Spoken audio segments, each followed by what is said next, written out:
Hello everyone, welcome to Wiggle Lunchtime Live. My name's Nasreen and every week I'm going to be joined by an exciting guest from the world of sport, and you will have the opportunity to ask any questions you like. So I've got Dame Sarah Storey with me today, so please feel free to put any questions you like into the comments and we will try to get through as many as we can.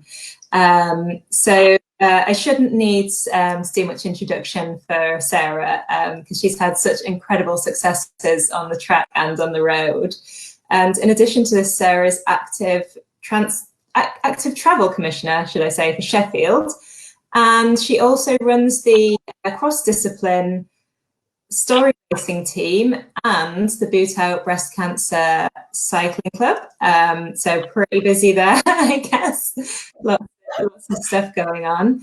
If you want to ask about any of that stuff, just leave your questions in the comments and don't forget to give us a like and a share. So first of all, how are you today, Sarah? I'm very well, thank you. Yeah, it's an interesting new world where we can talk to different people and get out to the rest of the world, as it were, from our houses. So no, we're well. I've been doing a morning of homeschooling with Louisa. We've been doing Spanish this morning and keeping up with the various different things that are going on because we've had some announcements over the weekend about extra funding, emergency funding for active travel measures.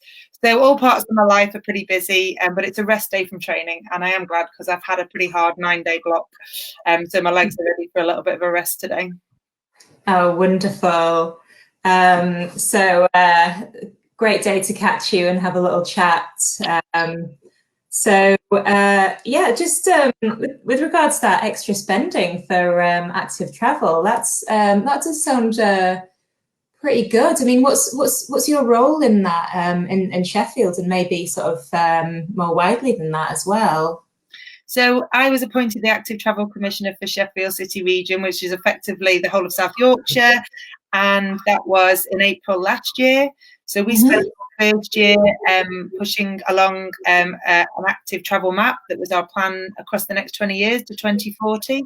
And then we were just about to produce that and put it out live so everyone could see the work we've been doing in that first 12 months.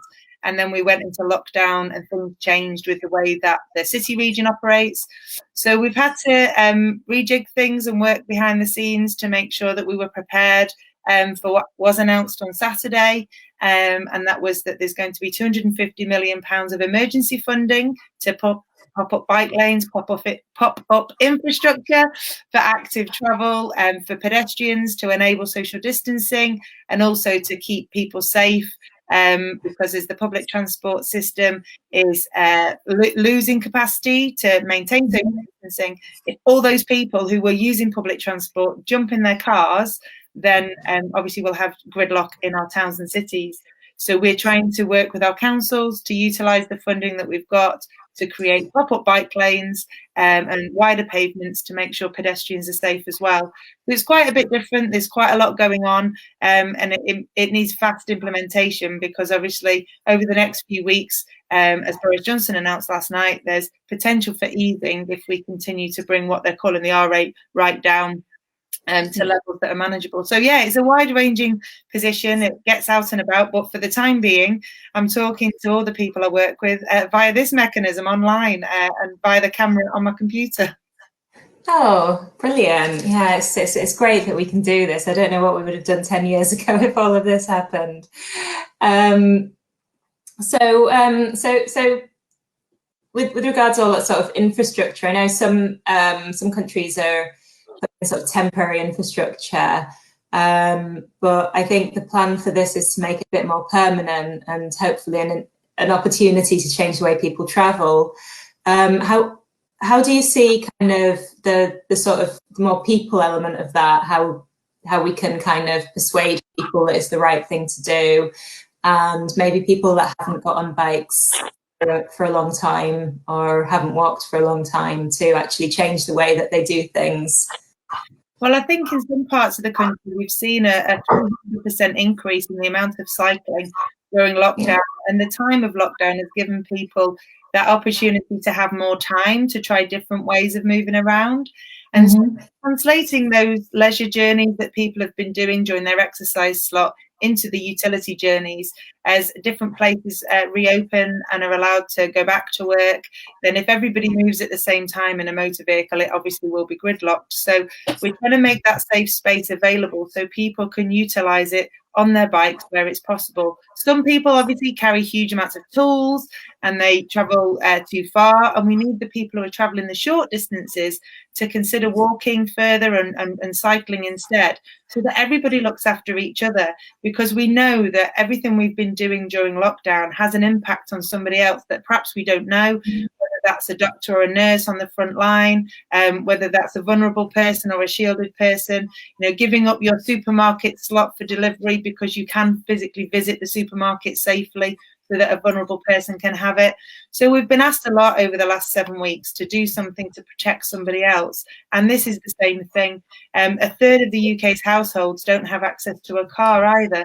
And so by providing the infrastructure for those households, it means the people who really need to get to work on time can get to work on time, because we all know how journey times are affected by congestion, and if it's not a reliable journey time and people don't know that they're going to arrive at work on time, then that is a big problem and can lead to people losing their jobs, which is obviously something that we don't want. Yeah, absolutely.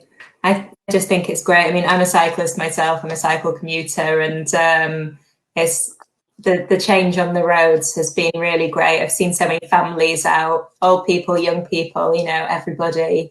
And that's it. It's brilliant to see different types of bike as well. And we're also looking at the opportunity to deploy more e-bikes and to get more the places that loan bikes. So within Sheffield City region, we have what we call Cycle Boost, and that loans people bikes to trial for 3 months so they can get used to the idea of the type of bike they might need. And those type of places are completely out of bikes. Everybody's been tapping into the service. Key workers are able to access bikes. So people are getting that opportunity to try different types of bikes. And within South Yorkshire, as with a lot of places, there are lots of hills. And there's a lot of skeptics out there who've been saying, oh, it'll never work, there's too many hills and I've got to do too many miles. But actually, the average commute is 9 miles. And that's very doable on an e-bike, even if there are hills involved. So I think it's that opportunity for e-bikes to become bigger, and also for us to build activity back into the life of our population, because over the last 50 years, we've been putting so much money into the roads network that we've completely designed out activity. You can get in your car from one front door and you get out the car at the other front door, and you can spend all day not going anywhere. You sat on your bottom a lot of that time. So I think it's really important that we build activity back into everybody's life, because at this point we know active and healthy people have a better chance if they end up in hospital having to fight this virus. Absolutely. So it's a win-win all around. Yeah, hopefully. I'm going to ask you a bit about your career now, just before I move on to our audience questions, just because I didn't really appreciate just the scale of what you've achieved until I kind of did a bit of research and a bit of reading. 38 world titles, 14 Paralympic gold medals, 76 world records. And you've got the world titles in road time trial, road race, scratch race, omnium, and pursuit. How do you balance all those disciplines across the road and across the track? Because they're all quite different. They must require different training, different capabilities. Yeah, it was a pretty hectic time. The World Champs in middle of September last year, and the track World Champs at the end of January this year. So that sort of 5-6 month period was quite hectic, kind of balancing out the road and the track training. One thing I think that for me has been really vital is that in the early part of my cycling career, I spent a lot of time on the track, and I gained what we refer to as track craft. So the ability to ride the track as efficiently as possible. And what that means is I don't now go into the velodrome particularly often. And my teammates joke about the fact that I'm usually there for a maximum of about 6 weeks a year. But all the rest of my training is done either on the turbo or out on the road using either my time trial bike or my road bike. And then I literally just go back to the velodrome to sort of tickle up the skills and to get the right pace and to bring that extra fitness back onto the track. And I do specific strength sessions on the road and also the speed sessions that I need to do as well. So I think it's like finding what works for you as an athlete. And for me, when I was a swimmer, which was pre-2005, I did all the different events you could do in the pool. And admittedly, they were a little bit shorter in time. So the longest event I did was about 5 minutes and the shortest was about 30 seconds. So there is a bigger range of time that I'm racing for now. But I think that variety helps keep that motivation there. And I really enjoy that jigsaw puzzle of trying to make it all fit together. You're not a person who could specialize in one thing, and I think that's maybe why I do lots of other different things outside of my sort of competition, because I quite like that variety that it brings. And I still think though for sort of GB athletes it is kind of quite unusual. I know that there's women on the continent, like obviously Marianne Vos famously, Kristen Wild and Lisa Brennauer, who are quite competitive on road and on track. But you know, I still think Team GB doesn't have as much of that. Do you think it's just a difference in approach, and do you think it's something that we could benefit from if we did more of that as a sort of country? Yeah, I think we have a huge focus on track in the UK because that's the most controllable event. And that doesn't suit every athlete. So for those that are really needed to focus on the track, there's a huge requirement for them to be specialist in that discipline. And obviously we look around at other nations and even their track specialists are particularly good in other disciplines. So I do think there's definitely room and scope for widening the way that we look at this. And I certainly find that, you know, for me, it's really beneficial to have that freshness of coming away from the track and that kind of going around in circles all the time and having, you know, the great outdoors and the hills and everything that outdoor cycling brings. So I think it's about looking at what the individual needs, and I think that is really beneficial. So for any of the youngsters that are watching perhaps or are thinking, you know, I need to specialize, I'm 15, 16, I need to decide on what discipline I'm doing. I really don't think that you do, and it's great because we have Zoe Baxter in our team. And she's phenomenal across so many disciplines. And it's great to see her determination and motivation to maintain all of those as she gets older and moves into the junior category this coming winter in cyclocross. You know, she says, I love the disciplines. I do have my favourite from time to time, but they all bring me different things. And I think that breadth of vision is really healthy. And definitely you look at Pauline Prevot and Marianne Vos, Kirsten Weil, Lisa Brennauer. There's so many female athletes who are good at different disciplines. And so, you know, they're certainly my heroes within the sport anyway. Wonderful. So I'm going to go on to some audience questions because I can see they're building up and I don't want to... I want to get through as many as I can. So for the first one, Sophie Weatherall, thank you for joining us, Sophie. So Sophie says, when I lost the use of my arm in an accident, I found it almost impossible to get information on how to have my bike adapted so I could cycle again. What do you think British Cycling or Cycling UK should do to help people find cycling solutions so they can ride with disabilities? Yeah, it's a really tricky one, Sophie. Thank you for your question. I always try and answer as many emails as I can to help people with their adaptations, especially if it's connected to having lost the use of an upper limb, because it's obviously very specific to me as well. Every single disability needs a very slightly different adaptation. So there isn't a one-size-fits-all solution. And so I think there needs to be advice centrally on how you can find the best options. But for me, I try and make sure people understand how they can get hold of the brake adaptation. So we have a brake splitter that put both cables into the brake splitter, and then one cable goes out into the right-hand lever. And then we adapt the gears, so whether it's a mechanical gear or an electronic gear, so that all the gears are operated on that one side as well. And we've built and helped people build bikes doing that in the past as well. It's very difficult to be able to list absolutely everything that you might need as someone who's lost the use of a limb and is coming into cycling and needing those adaptations. But it would be, I'd be more than happy to help Sophie if she wants to drop me an email afterwards, if she isn't already set up. So yeah, do drop me a note. My email address is storyracing@talktalk.net. So you can get in touch with me via that. Oh, that's really kind. So Sophie, I hope that helps you with that. Tim wants to know how much benefit, particularly during these times, do you find Zwift to be in your training? Other platforms are available. Secondly, as a Zwift beginner, what advice would you give regarding riding or workouts?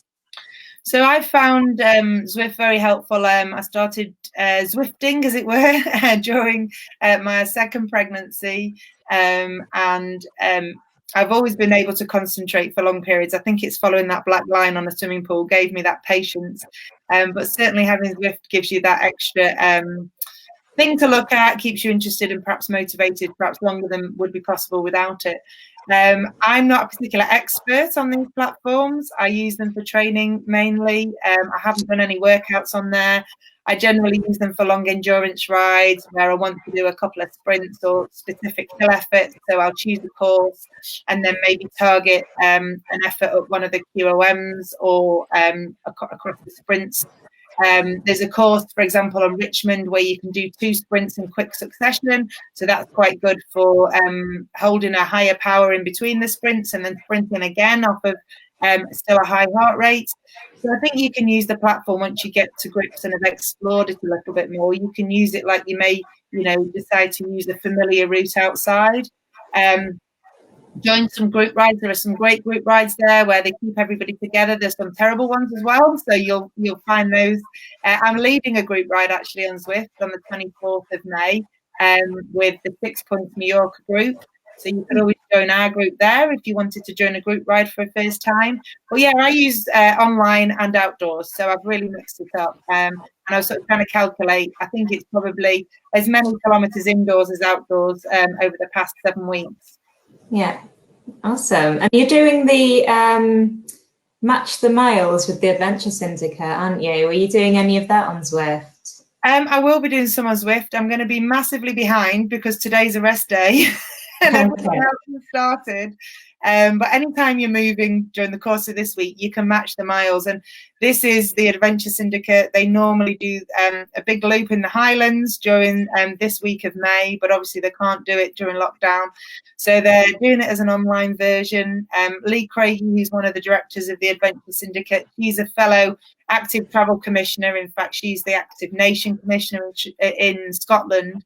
So a big outdoor adventure as well. So it's fantastic to bring people together in a different type of way. And there are schools across Scotland and England and Wales getting involved with this mile. So I posted about it on Twitter yesterday. So if you fancy getting involved, you can have a look at my Twitter feed and find some information about how you can get involved. I don't think it's too late, even though they did start this morning. Yeah, excellent. And you're getting involved, obviously. So yeah, I might have to run up and down the stairs later today to start my little blob on the map. Yeah. How many miles is it that you have to go?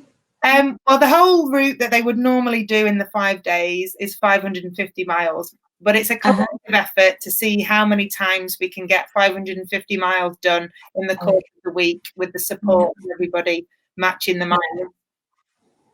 Okay. So everyone can contribute then. Yeah. So do check that out. It's on Sarah's Twitter if you want to get involved.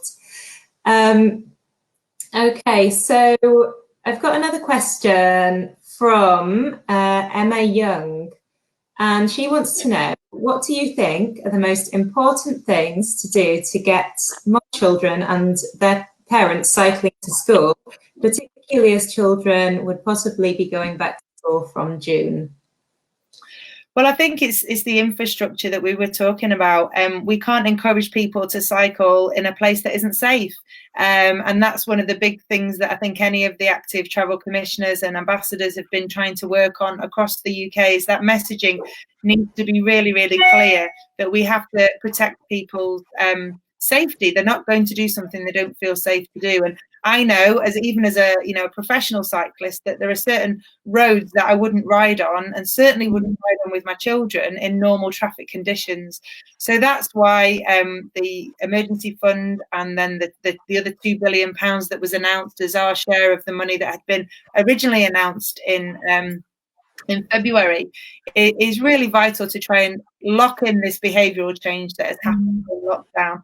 And hopefully people are aware of the importance of passing people at safe distance because of the virus, and they'll continue to pass at safe distance beyond the virus, because having 2 meters from other people, especially when you're on a bike, is just so crucial.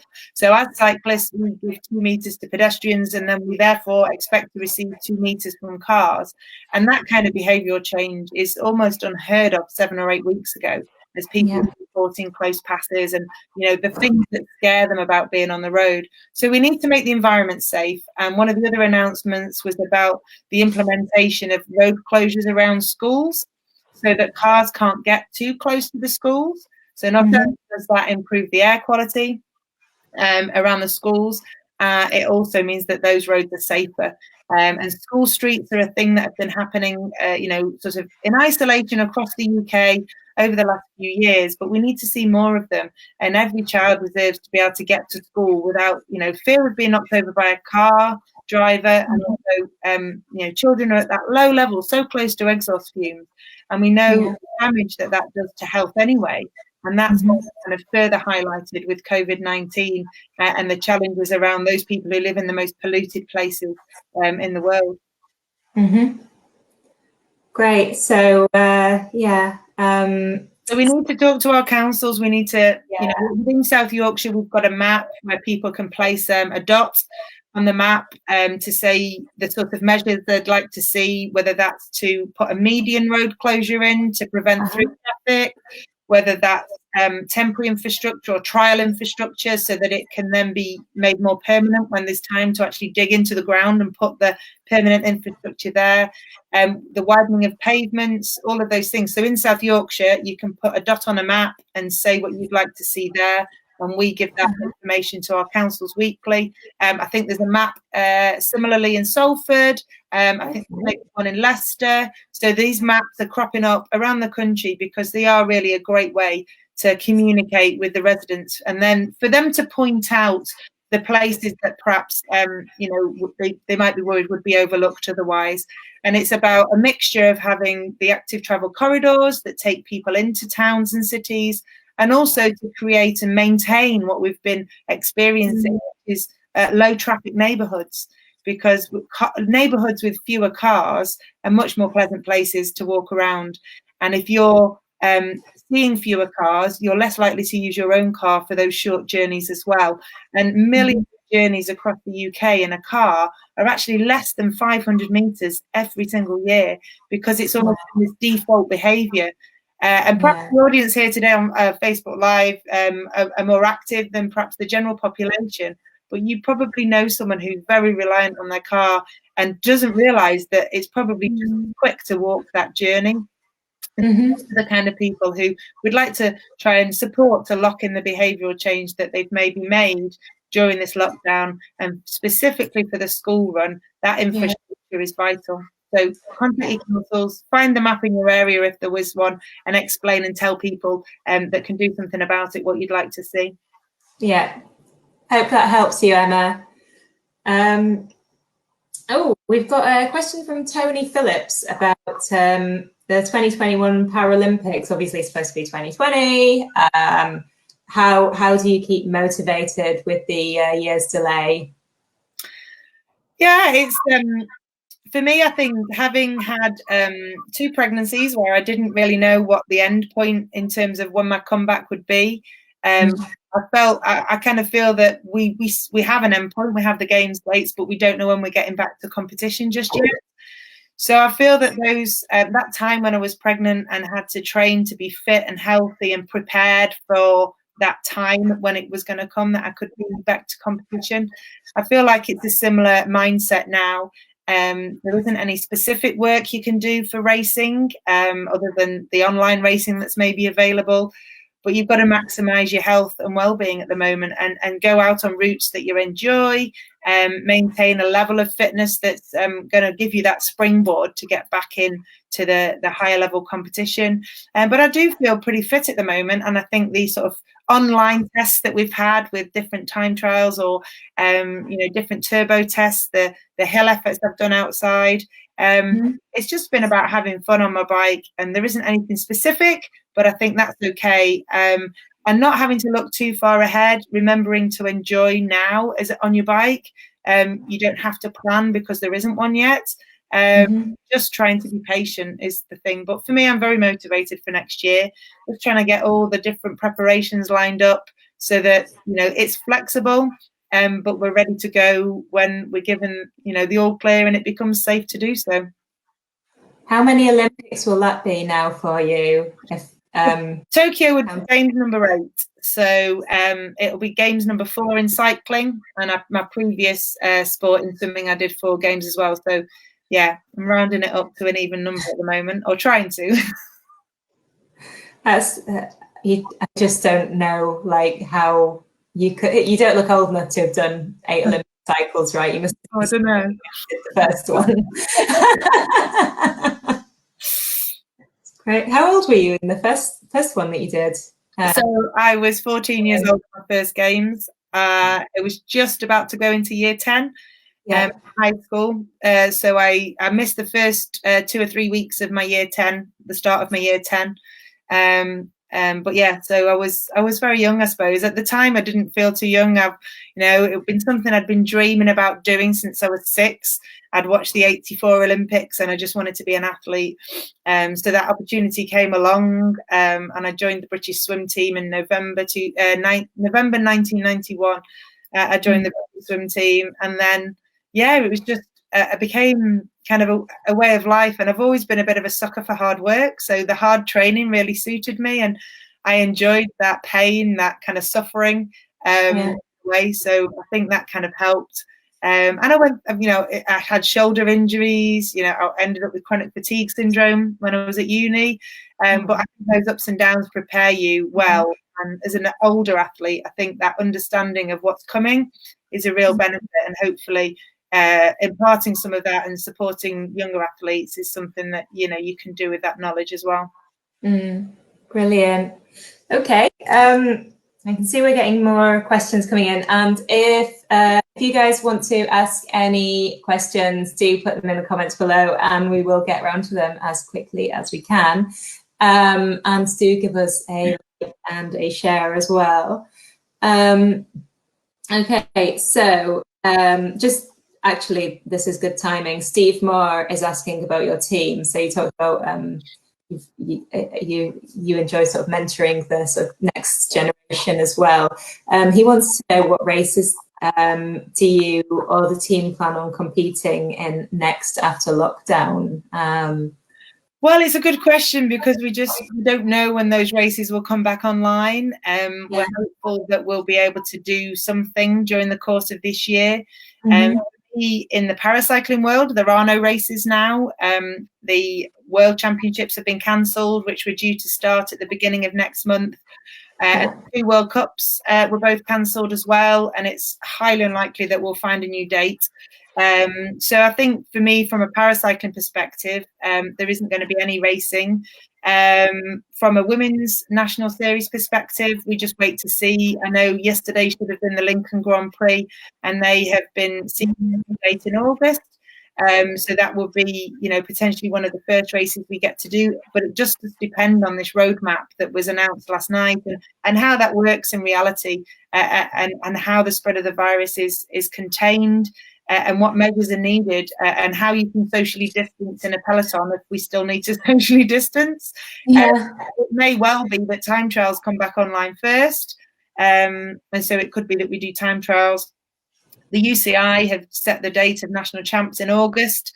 but there are some nations who've already decided there is no racing until September. So there's still a lot of unknowns out there, and I think it is unfortunately a time where we just have to be patient and wait and be as fit as we can be as healthy as we can be, and concentrate on playing the part we can play in staying at home and protecting the NHS, because we know that we just don't want a second wave of this virus to hit like it could do. Absolutely. Yeah, absolutely. Are you keeping in touch with the team though? Making sure they're all happy and healthy? Yeah. So well, we're doing different videos. So we just put a video out. It's on our Storey YouTube channel this morning.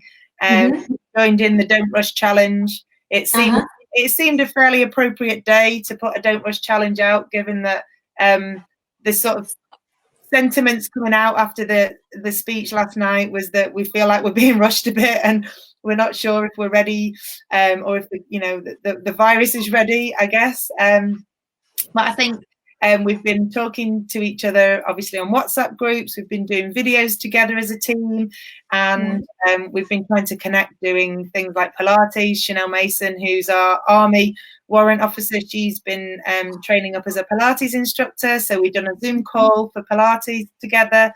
And I'm also working with the Skoda Academy. So I've been keeping in contact with those girls as well. There's 4 riders on the Skoda Academy. And so doing, Skype calls and making sure everyone has everything that they need to balance out that working from home if they're working from home, not working at home if they're not working at home, and staying safe, and also keeping enough training going. So, yeah, just trying to be in touch with the girls as much as possible and make sure everyone has what they need. Yeah. Excellent. Okay, next question. James Wickenden wants to know what your favourite riding loops are around Cheshire. Well, that's a good one. That's your local stomping ground, right? Yeah, so I'm on the edge of Cheshire in the Peak Districts, around about 45-minute ride from the velodrome. So I usually combine my rides with a little bit of Peak District, a little bit of Cheshire. And so I often start out with somewhere like the Goyt Valley, and then head off down Blaze Hill and out into the Cheshire Plains, close to maybe Gooseberry, Jodrell Bank, maybe a little bit further over towards Middlewich, and then Biley and those sort of places. But all of the lanes around there were lanes that I used to use when I was pregnant, because I'd maybe head out to the supermarket and take my bike in the car, and then go and ride on a flatter route, because a great big pregnancy bump, living on the top of a hill up here as we do, it wasn't always that helpful. And so those lanes feel quite nice and safe and quiet, and so I do enjoy riding around there. But then I tend to kind of come back the hilly way as well, because we live in the hills. So then I'll come back up on the hilly way, sometimes through the Mac Forest and across near to where Buxton is. But yeah, a mixture. I feel quite fortunate that we have this balance of flat and hills. I have stayed quite hilly during lockdown, just so that I'm not too far from home. Brilliant. Yeah, you are lucky. We're pretty flat down here. My local stomping ground's the New Forest, so it's not great when I do any hill training. Well, we have a rider called Lucy who's based in Christchurch, so she uses the New Forest a lot for her training rides. So I know the sort of loops that you're talking about there, rolling and not too many meters of climbing. Exactly. Yeah, I'll have to watch out for the Storey racing kit and give her a wave if I see her. Yeah, you'll see Lucy out most days. Chris Bush asks, as a fellow rider / teammate who has also had a few injuries, is there a blurred line between hard training and harm, or even self-harm? How can athletes spot the signs and know the difference? Well, hi, Chris. Chris has been a member of VC San Rafael, which was my first cycling club. Ridden Team Pursuit with my husband, Barney. So I know Chris well, and he's based in Stamfordham, or near Stamfordham, where one of the races that's cancelled, unfortunately, the Curlew Cup, starts and finishes Beaumont Trophy. Peter Harrison, who runs that race. So hello to Peter if he's out there, another stalwart of our cycling world of organisers that does so many great things and to support British cycling racing and make sure that the elite riders have these really high quality races. So a big hello to Chris. I think there is a balance between a little bit of nature, that you're fortunate whether you have been born with a body that will do what you want it to do all of the time. So there's a little bit of nature in there, but also recognising those signs of when those niggles are on, and protecting those niggles with prehab work. So making sure that you have exercises that will strengthen the muscles that are perhaps complaining, or protecting the other muscles that are sometimes a challenge. But I think obviously the most common cycling injury is potentially a broken collarbone, which you can't really legislate for because you just don't know if you're going to have a tumble, particularly in a race situation. But I think it's about having a good balance of pre-ride activations, as well as making sure that you have a good stretching routine if you need that. And I do think that I've been very fortunate as an athlete, because we have always had really good physio support and doctors who've been able to help and give you a program that suits your body, to make sure that you are in good shape. So I can sense any niggles that might be coming on and do the right exercises and stretching to protect that. So I think it's about getting into a good routine as young as you can to try and protect it, and that prehab work is vitally important. But I'm hoping Chris is injury free, because I know he's certainly been through the mill with it over the past number of years. So fingers crossed. And I know he also asked a question about getting children to cycle to school from a rural background. And I think that some of the road closure measures are quite crucial in rural areas, because obviously there isn't the same space in narrow lanes where you wouldn't be able to necessarily put a segregated bike lane in. So villages like Stamfordham, for example, or other outlying rural villages could look to close the roads around the school to enable the children to ride to school. And school streets are usually closed for maybe 45 minutes, morning and afternoon. And during that time, it's access only. So vehicles are invited guests within to that space. And they come knowing that they should expect pedestrians and children on bikes and scooters on the road. And therefore, they proceed with caution as to that particular environment.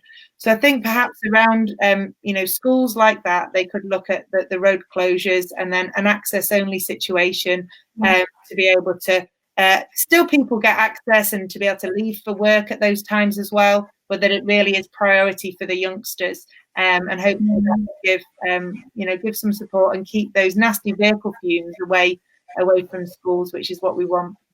Yeah, absolutely. All sounds pretty sensible. Best of luck to you, Chris, with your injury.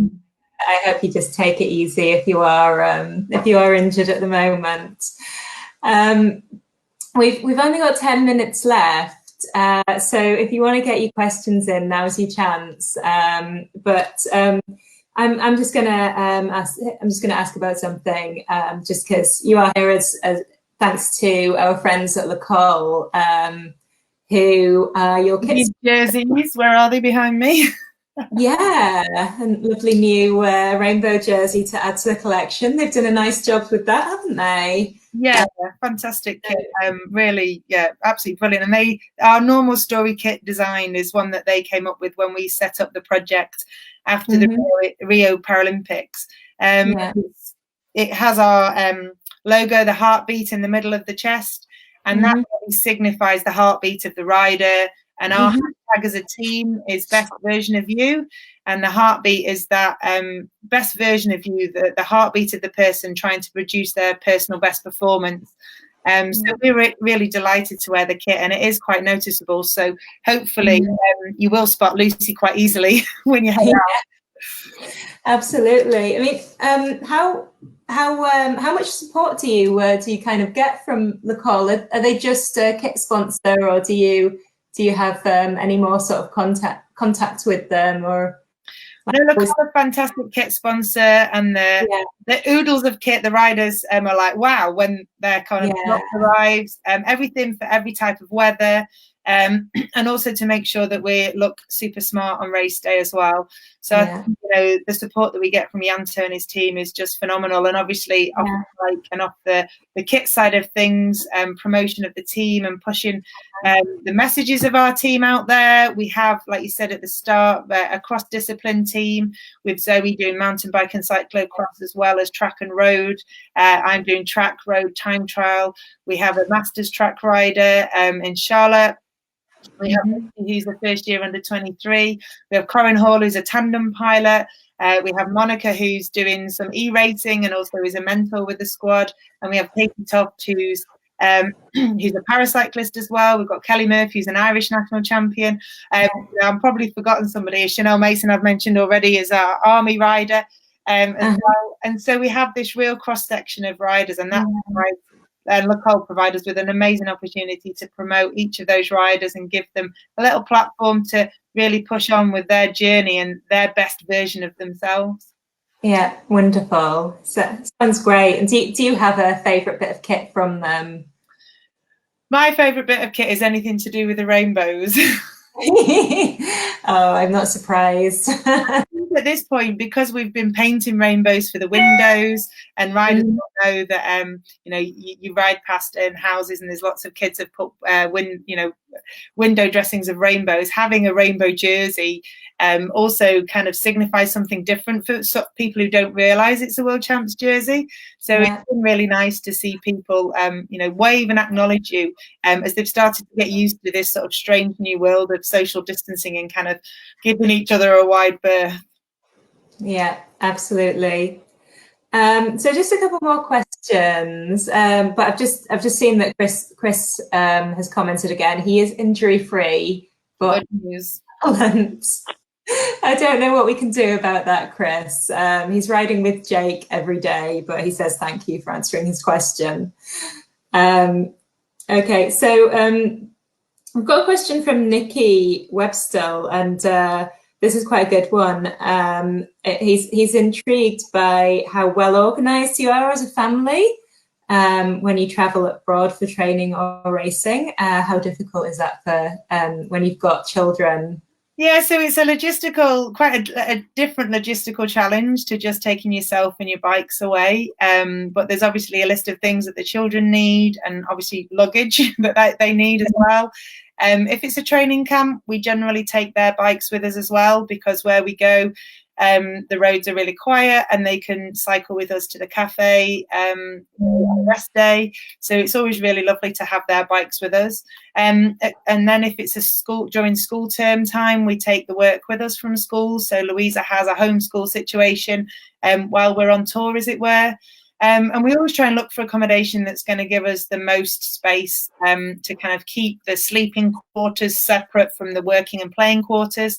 Because I think, especially if you're changing time zone, if everything happens in one room, it can be really confusing for young children that, now isn't the time to bounce on the bed. It's actually, bedtime, but you've changed a few hours in time zone and they're quite a little, disorientated with that.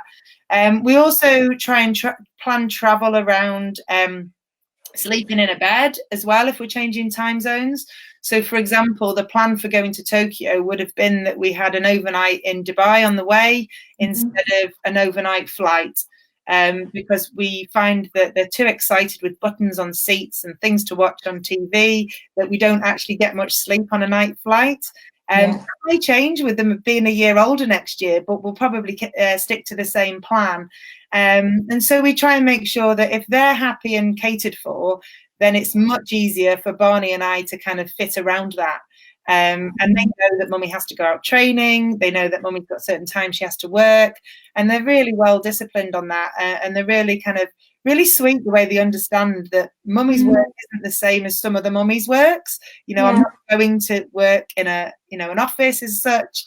And so I think it's really nice. And we always try and make sure that they absorb some of the place that we go. So whether that's learning a language, trying different foods, or just exploring, places of interest around where we are. I bet it's going to give them some wonderful memories of just going everywhere. I hope so. I think it's interesting because during lockdown, Charlie has very regularly packed his bag and told me he's going to the airport. It's probably the longest time he's spent not going somewhere. And I'm still breastfeeding him. So if I travel away for just an overnight or two, I have to take him with me. So he's probably been away a lot more in the last year than Louisa. Because races like the Borsala time trial we would have done, it would have been a couple of nights away with Charlie, with Louisa staying back here with my parents. So with all those things not on the cards now, but for him, although he's only 2.5, he's very clued up on the travel situation. Wonderful. Okay, we've just got one final question, and that's this kind of times in with sort of encouraging more people to get active, go on bikes. What are your favourite bits of kit for beginners and for those who are quite experienced as well? So what do you think are the must-haves? Well, in terms of when you're on a bike, I think the most vital thing you can get is a well-fitting good pair of shorts. If you think you're going to be doing, more than just, a 10-minute loop around the block, whatever the saddle that you've chosen, the chances are it won't be as comfortable an hour or two later if you're planning, a longer ride. So a really good fitting pair of shorts. And I think just for commuting around, I know that if I'm commuting to work and I'm getting on the train, then I have a pair of non-bib shorts that I'll wear underneath my normal clothes, so that I've still got the cycling pad there to protect me from, because I think the state of our roads in the UK, with all the bumps and potholes, I find that they give me, saddle sore, as it were, more than just the saddle. So you have to kind of protect yourself and make sure you're comfortable from that, from those terrible road surfaces. I think when we rode a stage of the Tour de France last year with the J-1 team and the Internationals, the smooth roads of France were just like, wow, I wish we could have that in the UK. So a really good fitting pair of shorts, and knowing, you can get specific, cycling and non-bib shorts as well can be quite handy under clothes. I certainly find that. So I think that would be my one piece of advice. And then a really good layer for if it's windy or wet. If you're out training, then you're going to be sweaty, so it's not going to be waterproof necessarily, because you'll still be wet underneath, but something that protects you from the wind and makes sure that you're not going to get cold. And we obviously, as a team and with the support of L'Ecole, have some absolutely amazing bits of kit, with the long sleeve jacket that you can see here, and also the bigger, thicker jacket that we have that goes over the top and is more like a Gabba style. It's a really thick, and it's really, really comfortable as well. Yeah. Okay. So so just checking for any more questions. So just before we wrap up, because actually we are getting on for time, so I am going to wrap up in a second. Thanks again for joining us, and thank you so much to L'Ecole for organising this. It's been absolutely great talking to you. Just before we go though, what are you most looking forward to when lockdown ends? I think I'm probably most looking forward to going swimming with the kids. They're both little water babies, and they keep saying, "Oh, can we go to the swimming pool?" So I think we're going swimming.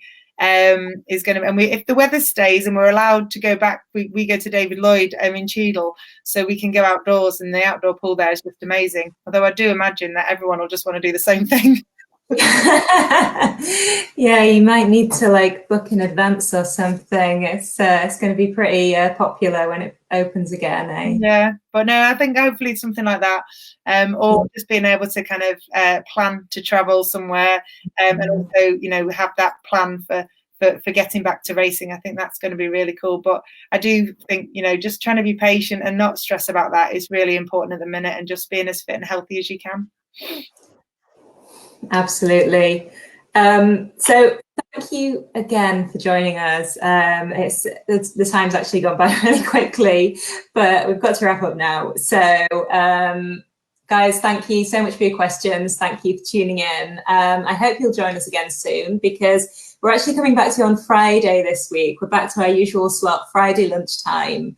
We're going to have Joe Skipper, who is a triathlete with Hoop. He's done some amazing things. So get your questions coming in on Friday again. And then after that, we've got rugby player turned triathlete, Gareth Thomas. So we've got another triathlon double bill. So that's the following Friday. But until then, do stay safe and stay healthy, and we will look forward to seeing you on Friday. Thank you. Bye-bye. Thanks, everyone. Bye.